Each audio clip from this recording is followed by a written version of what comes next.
the drive. Tatum the finish. It is banner 18. The mission commanded is mission accomplished.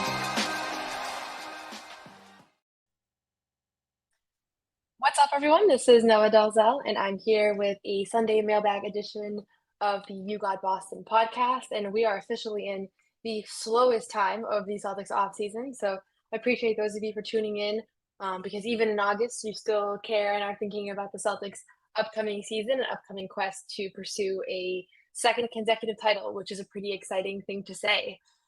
So I'll start off. This is a Q&A type episode, so please feel free to ask questions, any questions. It can be about the Celtics last season. It could be heading into the following year. Questions about myself, questions about the WNBA, which I also cover. I'm happy to tackle those as well. So feel free to just throw anything out there and I'll gladly answer those. And then I'm also going to talk a little bit about the keys to the Celtics winning the championship again next year, at least as I see them. A couple news items from this past week. I think some of you may have seen Jaylen Brown dropped a new song. Thought that was pretty cool.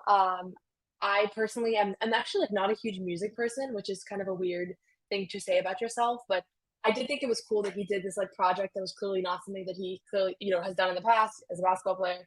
I thought the music video itself was pretty well done, and I like the general message. So check it out if you haven't seen it. I think it's a dig at Nike is the premise. It's called Just Do It. So yeah, check that out. That was the kind of one Celtics news item of the week. And outside of that, I mean, this is as quiet as it gets. I think everybody, Olympic play has been done for a couple of weeks now. We're a month away from the NBA season actually beginning. And the NBA Media Week, I believe, starts September 30th for most NBA teams. But as you might remember, the Celtics are in a unique position because they have preseason games in Abu Dhabi. And so they'll actually start their media week a week prior to the rest of the league. And then when they're wrapped up with media week, then they'll go overseas, play 2 preseason games, and they still have 3 preseason games at home, 2 at home and then 1 in Toronto. So they'll still have NBA games in North America. But yeah, it's an exciting time. It's only a month to go, which is kind of wild when you think about it. I feel like this is the break, but there was, obviously the championship through June, then we had the draft, then we had summer league, then we had the Olympics. So this is really just the only quiet few weeks we'll see here. And I don't think we're going to see anything major from a transaction standpoint. I think that 12th roster spot is going to stay open. So yeah, no real news this week, but I do think, I think there's a couple looming questions around the sale of the Celtics is something that I'm sure you've heard people talking about.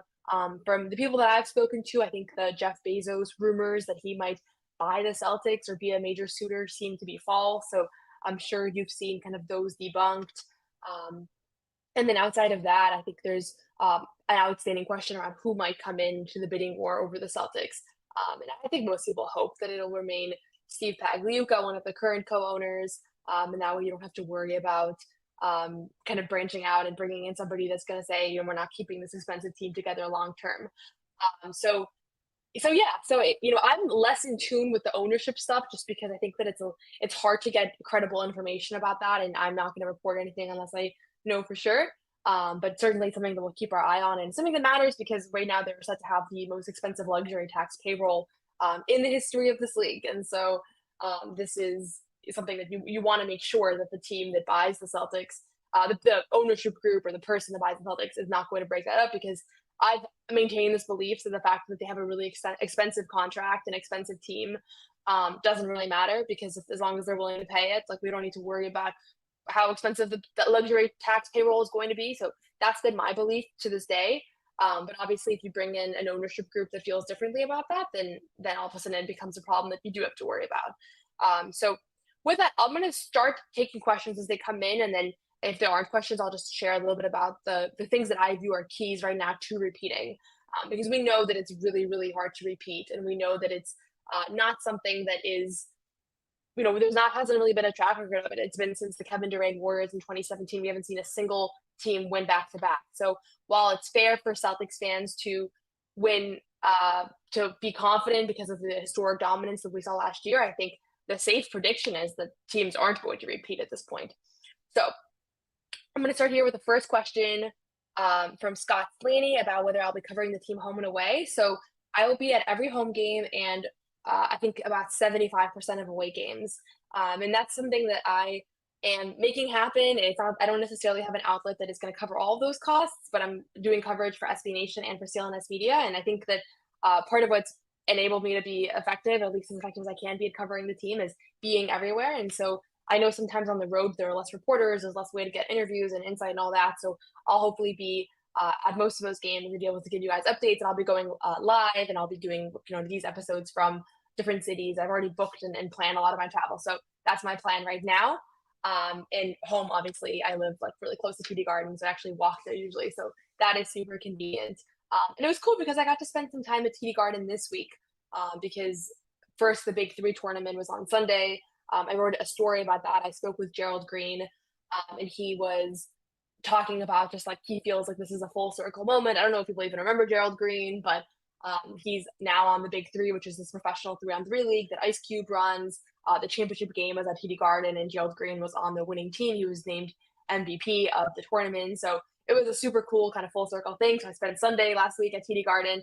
That's why I didn't have a Sunday live mailbag episode, because I was at the Big Three covering that, which I honestly maybe I could have gone live from, but I don't think people cared a lot about the Big Three based on viewership and kind of interest in that. But and then later in the week, the Connecticut Sun played their first ever WNBA game at TD Garden. It was a sold out game. One of my favorite memories ever at TD Garden, honestly. And this is coming from somebody who covered the championship run. So clearly, lots of good memories from this past year.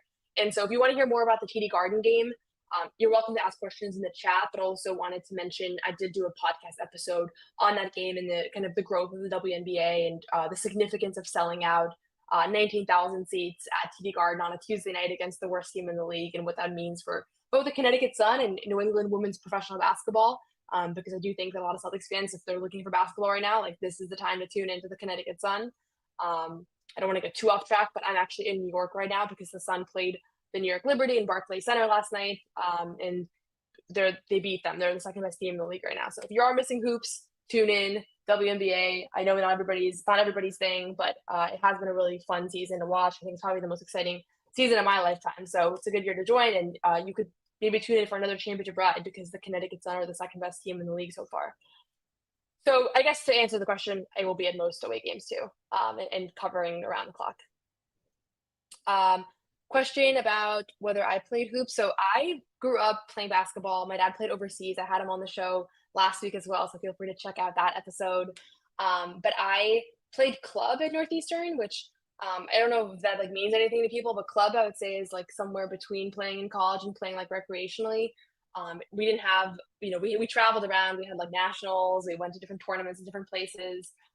But it was like not nearly as intense as college because we had like a couple practices a week. We actually ran the team ourselves. Actually, me and like my college roommate were like the two of the leaders on the team. So it was a lot of fun. I played there for 6 years. I stayed on for grad school, literally just so that I could get eligibility for another 2 years, which is crazy that I did that. But I got my master's degree at Northeastern as well, so that I could keep playing. And now I just play rec. So yeah, I did not play in college though. Question about whether Jayson Tatum is going to come in to the season with a chip on his shoulder. So this is actually a great question because I do think that a lot of people are wondering about how Jayson Tatum and Jaylen Brown are going to be motivated or not motivated for next year.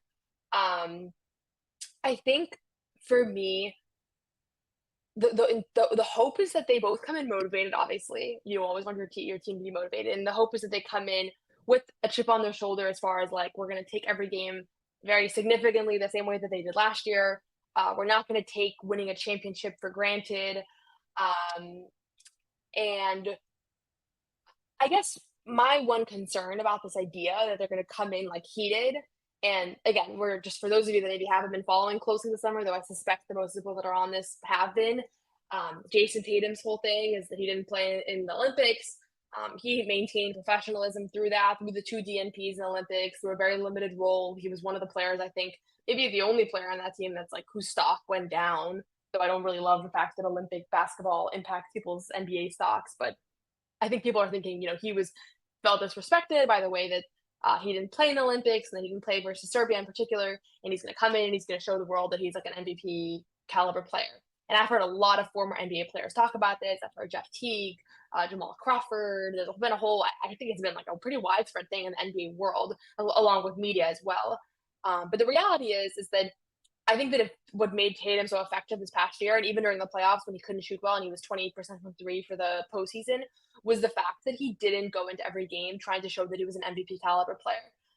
In turn, like he didn't have an MVP case at the end of the year because he wasn't scoring nearly as much as someone like Luka, even SGA. And so even if Jokic had been out of the picture, like he wasn't the next guy up. But I think that's what made the Celtics so great because he was willing to put his own stats and his own scoring aside to win basketball games. And whether that meant that Jaylen Brown got more of the accolade, whether Jaylen Brown got the Finals MVP and the Eastern Conference Finals MVP, and ended up being the guy that I think a lot of people in the world right now are like, he's the best player in the Celtics. It didn't matter because he was willing to take that role on. And my concern is that this whole fiasco around the Olympics is going to make him say like, hey, I'm getting underrated now because I've been so willing to sacrifice and play a role. So the hope is that he doesn't go into next year and change anything about his game. And I'm sure that this is going to be a concerted point of emphasis for the coaching staff for him. I also think for Jaylen Brown, this is a similar situation, even maybe more so. We know that Jaylen Brown feels disrespected based off the fact that he was left off the Olympic team. Whereas with Tatum, it's mostly speculative. Like, we know that both of his parents went to Twitter and his mom tweeted something out about it. And we know that he posted something on his Instagram story saying like, it was someone famous, I forget who, maybe a rapper or something like that, but tweeted, we will avenge Jayson Tatum. And he posted a screenshot of that on his Instagram story for like 2 hours before he deleted it. So there's been little signs that show that he hasn't been happy. He didn't look the most thrilled on the bench. He mentioned it was a individually difficult experience on the court. Jaylen Brown's obviously been way more vocal, going to Twitter, putting the U.S. Olympics Committee on blast, putting Nike, who he blames for his omission from the team, on blast. And ultimately, I think you have to kind of recognize the fact that Jaylen Brown is definitely going to go into next season with a chip on his shoulder. Like there's no question about that one. And so what you don't want is your two best players who became good facilitators and who played well off of each other to come into the season and to suddenly have this feeling that they have to show that they are superstars, that they're top options, that they're the guy, that they should have gotten a better role in the Olympic team. And so that's my one hope, is that that's the case. And I think that there's no reason to think that won't be the case because they don't have a track record of like in recent years of like putting their head down and trying to show something about themselves, even in moments where there was like doubt about them. Even in the playoffs, I think like Jayson Tatum didn't let the narratives around him get to his head and show, I need to take over this game. Like he continued to do the things that were winning basketball plays. And so I don't think it's a real concern. I hope that the chip though manifests in like, I'm going to come in and play hard every night and like make sure we're all ready to go and we're ready to win basketball games, not in I'm going to go in and take 25 shots because I want to show that I'm the guy. Because then you'll have a team that is not the team that won the championship last year. And that's the biggest thing for me. I was going to spend a little bit of this episode talking about next season and about whether they have what it takes to win the championship. And I think they have all the pieces because they're last year's team. Everybody's going to be at the same level, if not better. I don't think anybody's going to be aging out of where the role that they were in. I don't even think Al Horford's going to take a step down, honestly. The Al Horford that we saw last year was, I believe in Al Horford having a few more good years in the tank, honestly, at this point. And certainly this year, I feel good about his chances. So the only thing is, like, is the championship going to make them turn more to me? Like, now that we did this big thing that's like the elusive NBA championship that everybody wants to win, is that going to impact my desire to now show that I'm the guy, that I can do this? So that to me is like the main reason why they wouldn't win a championship again, is if they change their mentality, their style of play because of the fact they no longer have this uniting thing that they're all bought into, is like winning the championship is the number one most important thing. And I do think last year, like everybody was bought into that idea. Like, are you going to have guys off the bench now that want to show that they're ready for bigger minutes? You're going to have, again, I don't think it's going to happen, but you have to keep your eye out on that. Question about Porzingis' absence impacting the first half of the season. I do think that he's going to miss the first half of the season. He has been posting, I don't know if you guys are on his socials, but he has been posting quite a bit about, he's at the gym, he's working on the rowing machine, nothing that makes you think that he's like close to basketball at all, but it is only August, right? So the fact that he's just walking around, he's not on crutches or anything like that is a good sign. I do think the Celtics are going to be conservative with him. And we spoke to Brad Stevens over the summer in Las Vegas for Summer League. He said, it could be a while. Like he didn't make it sound like he's gonna miss just a couple of games there. So I do think he'll probably miss October, November, probably December. I would guess he'll come back in January, but obviously I don't have the details of his medical situation, and this is such an unprecedented kind of random injury that you can't even look at like other NBA players and say like, okay, this is how long it took them. But it's going to certainly impact them because, especially on back-to-backs, especially on road trips where you have 3 games in 4 nights, things like that. Guys like Al Horford who play really well but play a lot less good when they aren't playing rested, which you saw in the playoffs. Like when you had 2 nights off versus 1 night off, it's a different guy. That's when I think you might start running into some trouble. And I do think they're going to prioritize the playoff run and the longevity and the long-term picture rather than getting individual wins. And even if that means that they might be the 3 seed or the 4 seed, which I don't think will be the case, but even if that's the case, I think they prefer that over working the guys to the ground and having like Al get to the playoffs like with no legs. So the biggest thing that I think you'll see in the first half of the season without Porzingis is you're going to see that this is a team that's going to rely on the bench bigs. I think you're going to see Neemias Queta play really significant minutes. I wouldn't be surprised if he's playing 18 minutes a night for certain stretches on back-to-backs, whatever. Xavier Tillman is another guy that I think you're going to see him get into a more consistent role. I still don't think he's the kind of player that they're going to rely on for 30 minutes a night, really ever. But he never really got a role that was consistent that he could lean on, that he knew was his exact role, and like that's the way that it was going to be. And this is when he comes in, and this is when he checks out, just because he was traded mid-season. So it just creates an uncomfortable dynamic. I think that he's going to have a steady role this year, and I think he's going to benefit from that because who doesn't? We talked about this with the Jayson Tatum Olympic situation, but I think that a lot of what hurt him was the fact that he didn't have a set role, that he knew this is what I do when I go in, this is when I go in. And it's a thing that everybody in the Olympics has to deal with, but he in particular, I think they never really figured out what his role was going to be. And so Tillman's somebody that I think you're going to see benefits a lot from Porzingis' absence as far as just getting a role and getting consistent minutes. And then Luke, I think you're going to see what you saw last year. I don't think you're going to see a huge jump in either direction. So when you have a front court that's anchored by Xavier Tillman and Neemias Queta some nights, like maybe you lose some games you weren't going to lose if you had Porzingis and Al Horford playing, and that's okay. And I think that nobody's going to be panicking about that because in the reality is that like the exact seeding doesn't really matter. Maybe they do so well that like they can afford to lose a few games. Maybe they don't lose because Tatum and Brown are playing out of their minds. But if anything, I think you might see some regular season losses in the first half of the season that are coming as a result of the fact that this is a team that is prioritizing the postseason and knowing that they played through June last year and some guys played the Olympics and all that. So appreciate the kind comments, especially the quality piece, because I don't always have all the equipment right now. I'm going with AirPods, so sorry if the sound is not as good as always, but as I mentioned, I'm in New York. This is funny. Someone here said, since you're not a big music person, what is your favorite early 80s Australian post-punk band? I will say when I first saw this comment landed, I did not realize we were joking, and I was like, actually, I can't think of one.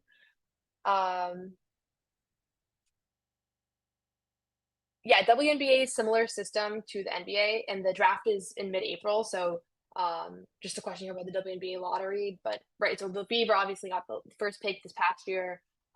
They got Caitlin Clark. I think this year teams that are in the running for worst record are Los Angeles, Washington Mystics.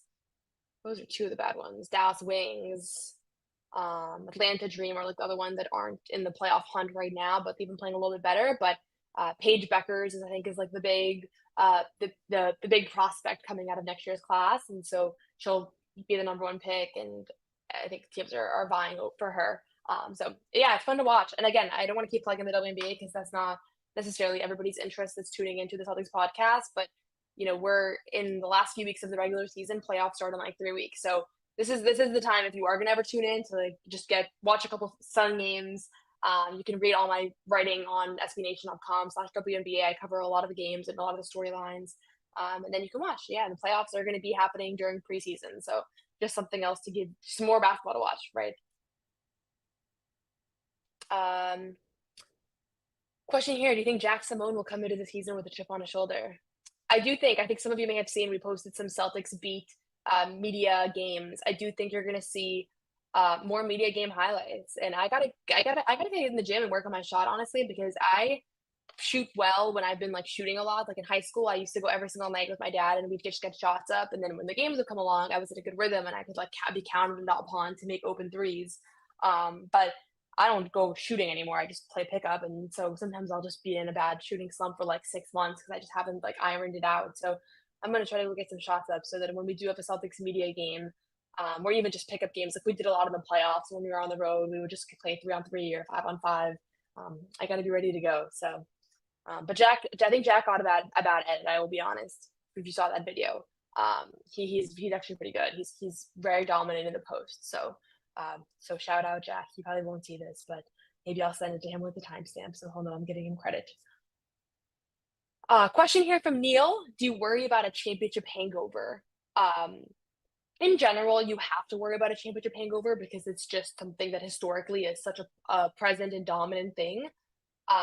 Right now, covering the WNBA, the two-time defending champions, Las Vegas Aces, are like the 5th seed, even though they have the exact same team as last year, pretty much. So it's one of those things where it's like you do see that there's a championship hangover. And I think right now with the Celtics, like the fact that you had 3 guys that were on the Olympic team, like only exacerbates that because they're not going to get the same rest. They obviously not just the physical toll, but also like the emotional toll of having to be locked into games. Like they didn't have that huge offseason to recover. So I do think there's going to be a championship hangover. I think you're going to see them lose some somewhat uncharacteristic games early on. But at the same time, I think you have a guy that's at the head of the snake here, Joe Mazzulla, that is probably spending his whole summer reading and studying championship hangovers and how to avoid them. And I'm not joking when I say that. Like, I genuinely, from being around Joe and from covering this team and from talking to people around Joe and talking to him, I think that the thing that makes him so unique is the educational, like, desire to just like absorb all the information and learn as much as you can. And the reality is that like there's a track record of teams repeating and going back to back. And I'm sure that there are things you can go back and see that they did differently from a mentality standpoint that you can do to prevent that. And so as much as there's always a championship hangover to an extent, and you saw that even with the Nuggets last year, even though they finished with a good record, but they certainly weren't as dominant from the beginning as they were the year prior. I do think you have the right people in the mix right now on the Celtics team to help prevent that. And not just Joe Mazzulla too, because I think like a Jayson Tatum and a Jaylen Brown, we talked earlier about their motivation and about how they have a chip on their shoulder. Like you're only going to see that even more. I don't think they're gonna sleepwalk into the regular season. So I guess to summarize that answer, yes, you'll you have to worry about it because it's just such a central fact of the way the NBA and just professional sports operate. But I think that if there's a team that can escape that hangover with relative ease, this Celtics team is up there. So I feel pretty good about their chances. Question here: do you think there's another leap for Hauser? I do think there's another leap for Hauser. He just signed this multi-year contract. I talked to him a couple weeks ago at a signature, like a meet and greet event at the South Shore Mall. And he talked about how happy he was that everybody's coming back. He seemed to just be really loose and happy. He's about to have a kid. So I think with Sam Hauser, like there's this understanding that there was this inevitable, like you're a two-way, you're undrafted pressure early on in his career. And for a shooter, like that can only hurt you really. And I think you're going to see him play more loose this upcoming year. I think you're going to recognize that Sam Hauser is a player that is not just a spot-up shooter, although that's his main thing. I think you're going to see that he can actually create his own shot a little bit better than we've seen. I'm sure that's one of his primary goals is being able to be a more versatile offensive player so that it's not just relying on catch and shoot and not just relying on three-pointers, but even sometimes you would see a little pump fake, do a couple dribbles, pull up. Like I think he has that in his game. He has that in his bag, and you're going to see more and more of that this year. So that's my belief about Sam Hauser, at least. Defensively, I think he's also only going to improve. He's 26, so he's just hitting his prime. As you have more experience in the NBA, you're not only are you getting physically better, physically stronger, quicker, all that, but also you're just becoming smarter as a defender. So I don't think Sam Hauser is going to become like an all-star or anything like that. But I do think that you're going to continue to see an upward trajectory from what we saw last year. And the thing with Sam Hauser, I love this stat that he's never in his life shot below 40% from three on a single season. That includes high school, college, G League, NBA. And so in general, I always say with shooters, like you never know when they're going to have a downward season, especially if they just had an upward season. They can certainly have an downwards season one year, upwards the following year. you never really know. Like a Malcolm Brogdon, where you can look at his career, it's like 1 year good, 1 year less good. Al Horford's had the same thing. Sam Hauser is in really unique territory there as far as his consistency. So I don't foresee that there's any reason to think that he's not going to have a good shooting year next year, because ultimately, like, he's had good shooting years every year. And so I think if anything, he's just going to get better in other aspects of the game. Okay, question. What are your thoughts on the Lakers getting 39 national television games versus 34 for the Celtics? So, first of all, this number comes from this includes NBA TV. If you take NBA TV out and just look at national TV games like ESPN, ABC, TNT, all those, the Celtics actually have more than the Lakers. But the reality is like as I've been in the media space and I've gotten to know more people in the media space, and when I was in Las Vegas, I talked to a lot of people that worked in like TV production and have been in journalism for 30, 40 years, is that you just have to follow the money. And this is the truth. And I think that right now, LeBron and Steph are still the two players that single-handedly bring in the most views to the NBA. And so, like, even though it might not be fair, like the Lakers are going to continue to get a ton of national TV coverage because that's the that's what brings the money, right? They want to put on games that people want to watch. Similar discourse happening right now with Caitlin Clark. Like the Fever are the 7th seed out of 12 teams in the WNBA, and even so, like they're on national TV way more than any other team. And that was scheduled like from the beginning of the season. And so it's not fair, but if that's what people are watching, then that's what people are watching. And then it creates this like cycle of like then more people only want to watch her because they know her, because they saw her on TV last week, etc. I talked a lot about this in the WNBA episode that I posted earlier in the week, so you can check that out. But in general, I think like Celtics got a decent amount of national TV games. They're up. I think they're most when you take out NBA TV. They're third most when you include NBA TV. But yeah, it's still kind of interesting that that's the case. That at this age, LeBron and Steph are still the main attractions for a lot of people. Question here: did Steve Kerr bench Tatum to get in his head, kind of like how Jay Kidd tried to do with Jaylen Brown? I don't know. It's possible, but I don't think so. I think that the main reason that he did so is because he felt like Devin Booker was playing better, and he felt like Anthony Edwards was a more reliable scorer at that point, and LeBron and Kevin Durant were their old selves. Like they honestly still seem to be like in their primes, whether they were playing in stretches. So I think he was the odd man out, and I don't think Steve Kerr felt compelled to keep him in the program long term and keep him happy. Maybe he should have. Maybe that's the complaint. But I don't think he did it because he's like, let me try to mess with Jayson Tatum so that my Warriors can win the championship next year, because the Celtics are not. Jayson Tatum's play is like not what's standing in between the Warriors and a championship. So I don't think that's the case. I also think the Jason Kidd thing, I covered that. I was in the room when Jason Kidd said that comment. I was sitting in the front row next to the woman who asked the question that yielded that answer about like Jaylen Brown being the best player on the team in the finals. And obviously there was a whole hysteria afterwards. And Al Horford thought that that was on purpose to get in their heads. A lot of the players seemed to laugh it off. I've since kind of changed my view on this comment because I didn't realize that Jason Kidd and Jaylen Brown had like a real relationship. Obviously, Jason Kidd and Jaylen Brown are both from the UC area, and now they just started this Oakland Exchange project.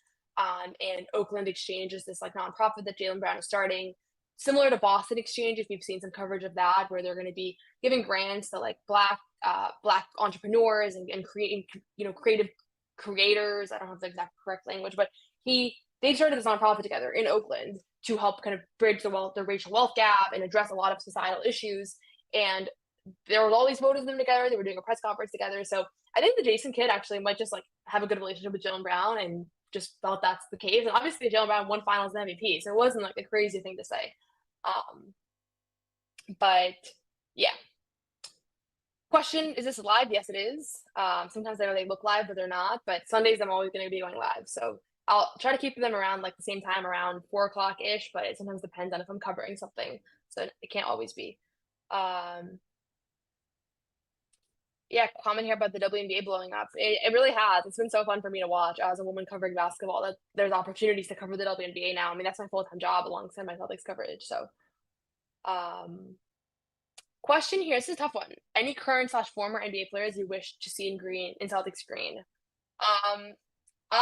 This is cheesy of me, but I would love to see Isaiah Thomas on the Celtics. I know that there's like not really an on the court angle there. Like I don't think that he's really going to provide anything they need. They have plenty of backup guards. I would love to see James Springer get more minutes. So it's not really. It probably wouldn't be the answer that I would like lock in, but Isaiah Thomas is my favorite basketball player of all time, probably. So it would just be cool to cover him. And I met him for the first time when I was in Vegas. I interviewed him about just what he's been up to and what it was like to see the Celtics win the championship. And he was so friendly. So he'd be cool to cover. But yeah, and I don't know that he'll have a spot in the league. It seems like he's kind of the last stretch here.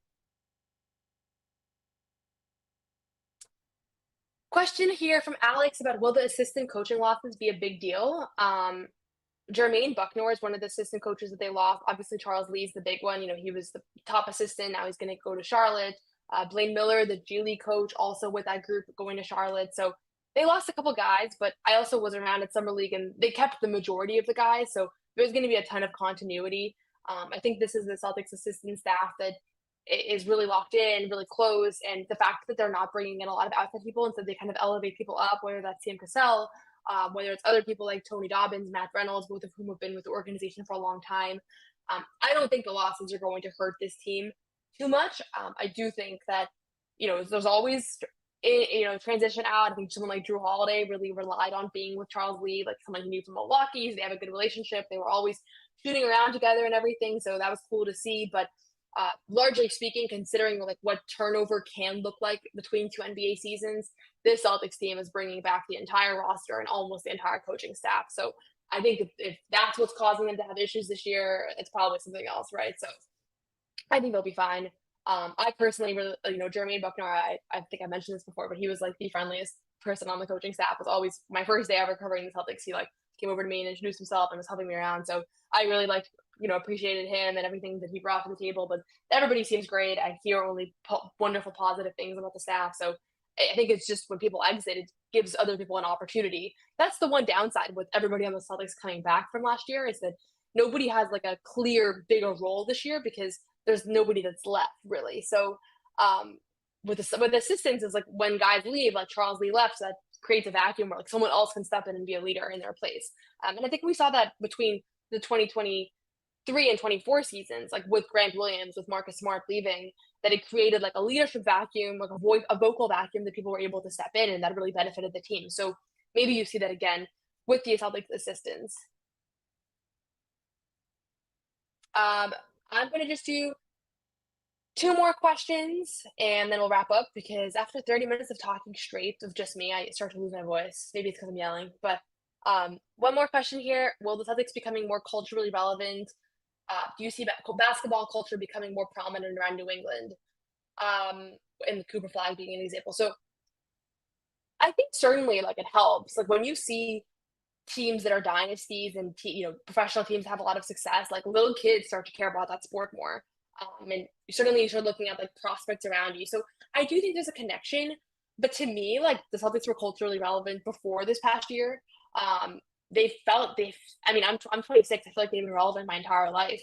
When I was a kid, it was the '08 team, right? And then they've been competitive really since then. So I don't know that it'll make a huge difference. But certainly I think you see, this when you have a championship team, like there's just a certain level of energy around that, and energy around basketball that's unprecedented. And especially with other teams struggling, like the Red Sox, the Patriots not being quite the teams that they were previously, like it does create this dynamic of like, now maybe if you were an NFL person or MLB person, like you're going to watch more NBA, and that goes for kids as well. And so maybe you do see a little bit of a ripple effect.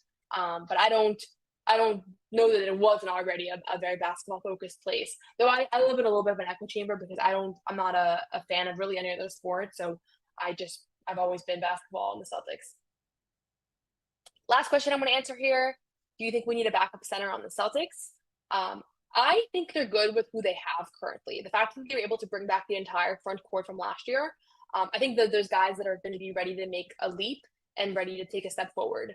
So I'm not super worried about it. I know that there's questions around health. I think guys like Xavier Tillman, who've been kind of limited sometimes with knee issues and things like that. And obviously Porzingis is always a question mark, and Al is. But they have the last roster spot. If, knock on wood, someone goes down or Porzingis' recovery is, less smooth than they hoped, or Al Horford is dealing with something, I do think you take that last roster spot and you give it to a big. But if not, then I think you're good with who you have right now. And that's why they're keeping flexibility. So we'll see. It's one of those things where like the NBA, people start the season and then you kind of see what you're missing, what you need, and move accordingly. So with that, really appreciate everybody for tuning in.